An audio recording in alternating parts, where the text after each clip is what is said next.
খবর পেলাম যে করাপুর খালের ধারে একটা মহিলা মৃত অবস্থায় পড়ে আছে। তা আমরা যথারীতি আসলাম, থানাকে খবর দিই, থানাও আসে। তা যা দেখা গেল, ওনার ডকুমেন্টস কিছু দেখা গেছে, তাতে প্রীতিলতা দাস ওনার নাম। এখন ঠিকানাটা দেখাচ্ছে উত্তর দিনাজপুরে, ইটাহার, উত্তর দিনাজপুর। আর ওনার কাছে কিছু ব্যাগ পাওয়া যায়, ব্যাগের ঠিকানাটা দেখা গেছে আপনার নীলগঞ্জের দিকে। হয়তো কোথাও কাজে টাজে কাজ করতে, হয়তো কোথাও কিছু এখনো বোঝা যাচ্ছে না যতক্ষণ না তার তদন্ত হচ্ছে। কি অবস্থা পাওয়া গেছে? নর্মাল অবস্থাতেই পাওয়া গেছে।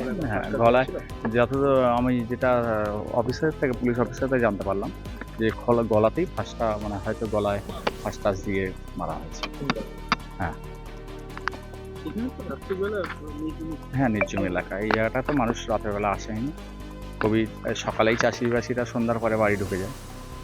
এই জায়গাটাই চাষের জায়গা, চাষ আবাদ করতে মানুষ যায়। সকালবেলা দেখতে পায় একটা মানুষ যে এরকম পা দেখে তাকে একজন পড়ে আছে। কার্যকলাপ বাড়ছে এলাকায়? না না না, আমাদের কাউগাছি টু পঞ্চায়েত বা এলাকায় পুরো শান্তি। এটা বাইরের কোনো মহিলা, এখানে বললাম তো আপনাকে যে উত্তর দিনাজপুর থেকে তার ঠিকানাতে আধার কার্ড পাওয়া গেল উত্তর দিনাজপুর। তা এখানে নীলগঞ্জে এসে হয়তো কোনো কাজ করতো, তার ব্যাগের ঠিকানা দেখে বলছি যে নীলগঞ্জে হয়তো কাজ করতে পারে, হয়তো হতে পারে সেরকম।